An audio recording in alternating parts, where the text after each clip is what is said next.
जय हिंद, आदाब। मैं हूं शमीम जराजपुरी और आप देख रहे हैं खबरों नज़र चैनल। सबसे तेज़ और ताज़ा समाचार देखने के लिए बने रहिए हमारे साथ। अब खबर विस्तार से। लखनऊ की मशहूर चिकनकारी अब आपके शहर आजमगढ़ में लखनवी कलेक्शन लाए हैं बम्पर छूट। पता है लखनवी कलेक्शन मुसाफिर खाना तकिया शहर आजमगढ़। पता है लखनवी कलेक्शन बदरका तिराहे के पास आजमगढ़। पूरे देश भारत में जहां धूमधाम से जंग आज़ादी का अमृत महोत्सव मनाया जा रहा है, वहीं यूपी के जनपद आजमगढ़ के शिबली नेशनल पीजी कॉलेज में भी जंग आज़ादी का अमृत महोत्सव मनाया जा रहा है। हिंदुस्तान की जंग आज़ादी में शहीद हुए मुजाहिदीन आज़ादी को याद किया जा रहा है। उनकी कुर्बानियों और बलिदानों पर विचार पेश किए जा रहे हैं ताकि आम जनता में देशभक्ति की भावनाएं जागृत की जा सकें। अमृत महोत्सव के शुभ अवसर पर Shibli national PG college Azamgarh में भारत छोड़ो आंदोलन पर विचार गोष्ठी का आयोजन महाविद्यालय के प्रिंसिपल प्रोफेसर अफसर अली की अध्यक्षता व दर्शन शास्त्र विभाग के सहायक प्रोफेसर डॉक्टर बीके सिंह की संचालन में किया गया। विचार गोष्ठी के मुख्य वक्ता इतिहास विभाग के विभागीय अध्यक्ष प्रोफेसर डॉक्टर अलाउद्दीन खान ने कहा कि अगस्त का महीना क्रांति का महीना है। गांधी जी ने अहिंसा का दर्शन तथा करो या मरो का नारा दिया। हमें चाहिए कि स्वतंत्रता सेनानियों शहीदों के जीवन से प्रेरणा लें और अपने देश और देशवासियों की खुशहाली, समृद्धि, भाईचारा और अमन शांति का प्रयास करें। शिक्षा, समानता और एकता पर काम करें। खबरों नज़र चैनल से बातचीत करते हुए शिबली नेशनल पीजी कॉलेज के प्रिंसिपल प्रोफेसर अफसर अली ने क्या कुछ कहा है, आइए हम आपको दिखाते हैं। वहीं दूसरी तरफ शिबली नेशनल पीजी कॉलेज के प्रोफेसर डॉक्टर अलाउद्दीन खान ने क्या कुछ कहा है, आइए हम आपको दिखाते हैं। शिबली कॉलेज में नहीं, ये पूरे देश में मनाया जा रहा है और इसका उद्देश्य ये है कि हम लोग आज़ादी की 75वीं जो वर्षगांठ मना रहे हैं और इस मौके पे देशवासी जो है हमारे जो शहीद थे, जो हमारे उस वक्त के नेता थे, उनकी भावनाओं से ओतप्रोत हों और उसकी मूल्य को समझें कि आज़ादी ऐसे नहीं मिली है, बहुत बलिदान के बाद आज़ादी मिली है और इसको संयोग करके रखना है। जंग आज़ादी में आजमगढ़ का भी बहुत बड़ा रोल रहा, किरदार रहा है, इस पर क्या ख्यालात है? जंग आज़ादी में आजमगढ़ के वासियों का बहुत बड़ा रोल रहा है और इसी पे आज एक संगोष्ठी थी जिसमें डॉक्टर अलाउद्दीन साहब ने विस्तार से उस पर अपने विचार रखे हैं और इसी कड़ी में 15 अगस्त को भी एक प्रोग्राम है जिसको हम लोग बहुत अच्छी तरीके से वो करेंगे, ऑर्गेनाइज करेंगे। आज जो प्रोग्राम हुआ शिबली कॉलेज में वो किस विषय पर था?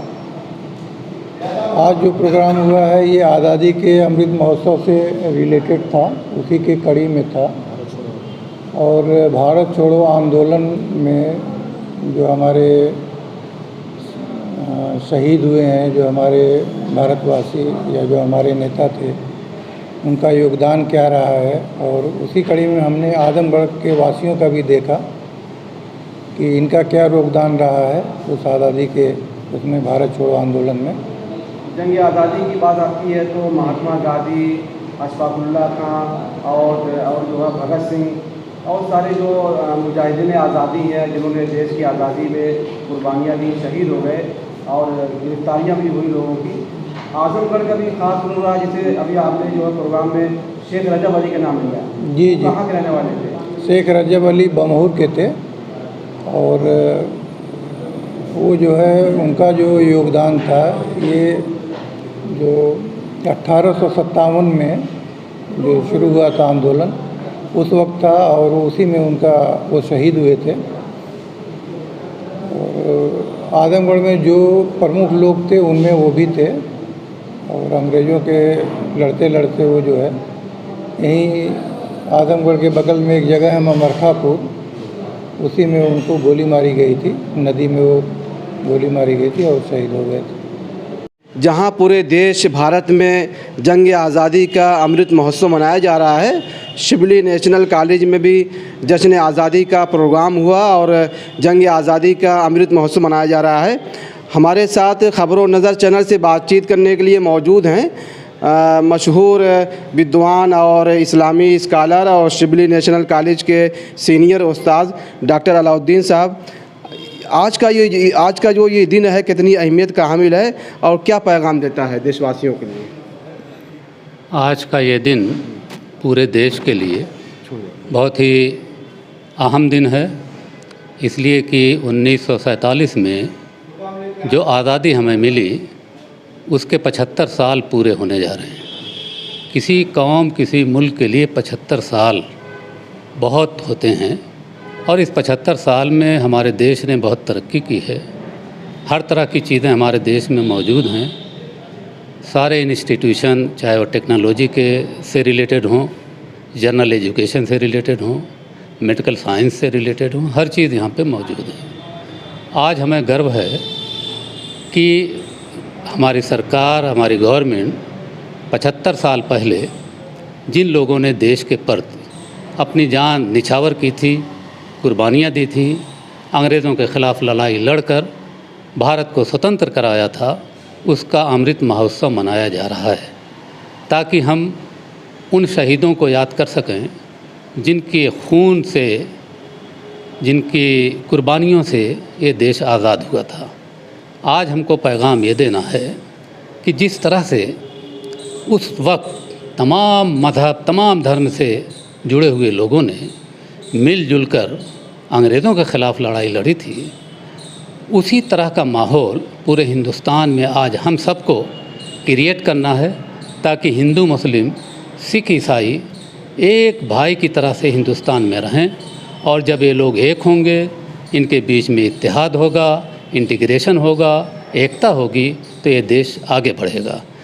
किसी भी देश के आगे बढ़ने के लिए वहाँ की आवाम के अंदर किसी भी तरह की एक तरह से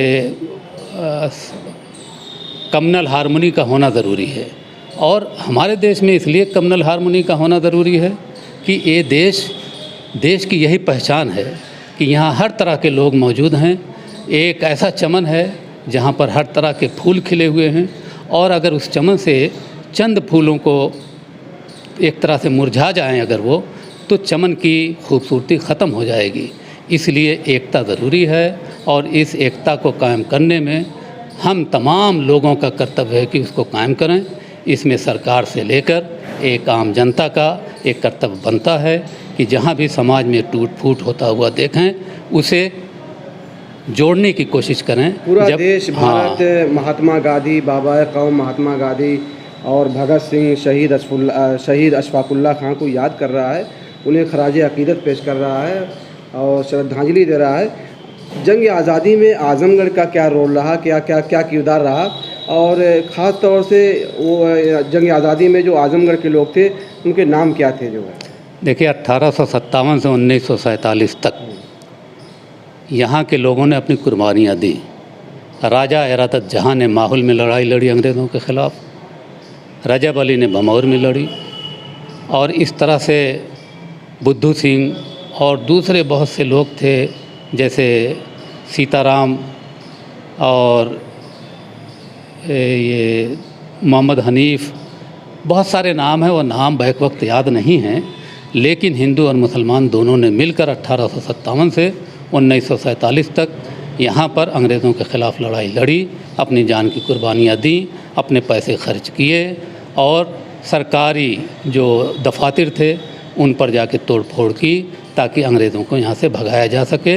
इसमें लीडरशिप यहाँ के ठाकुरों की भी थी, यहाँ के पंडितों की भी थी, यहाँ के मुसलमानों की भी थी, यानी हर तबका, चाहे वो निचले समाज का हो या अपर कास्ट का हो, सब लोगों ने मिलकर यहाँ पर अपना एक योगदान दिया, जिसकी वजह से आज़मगढ़ में ये आज़ादी मिली। और आज़मगढ़ इस लिहाज से भी ठीक है कि यहाँ पर कभी सांप्रदायिक दंगे नहीं हुए। अगर दंगा करने की कोशिश की गई तो यहाँ की जनता, चाहे वो हिंदू है या मुसलमान, इतनी समझदार है कि वो आपस में मिलकर इस तरह के जो चीज़ें होती हैं उसको टाल देता है और अपने आज़मगढ़ को सांप्रदायिक दंगे में जाने से बचा लेता है। तो ये बहुत अच्छी बात है, और ये इसी वजह से है कि जो 1857 से 1947 तक का युद्ध है अंग्रेज़ों के ख़िलाफ़, वो मिलजुल कर लड़ा गया था और वो चीज़ आज भी यहाँ मौजूद है। हमें चाहते हैं कि वो बरकरार रहे, यहाँ पर किसी तरह की कोई अशांति न फैले, यही मेरा पैगाम। ये थे डॉक्टर अलाउद्दीन साहब जो खबरों नज़र चैनल से बातचीत कर रहे थे। इनका कहना है कि 1857 से लेकर 1947 तक हिंदू और मुसलमानों ने मुश्तरका तौर पर जो है हिंदुस्तान के लिए जंग आज़ादी में हिस्सा लिया और हिंदुस्तान को अंग्रेज़ों से आज़ाद कराया। खबरों नज़र चैनल के लिए शमीम जराजपुरी, आजमगढ़। खबर और विज्ञापन के लिए संपर्क करें। आजमगढ़ की ताज़ा और तमाम खबरों को सबसे पहले देखने के लिए हमारे चैनल को सब्सक्राइब करें।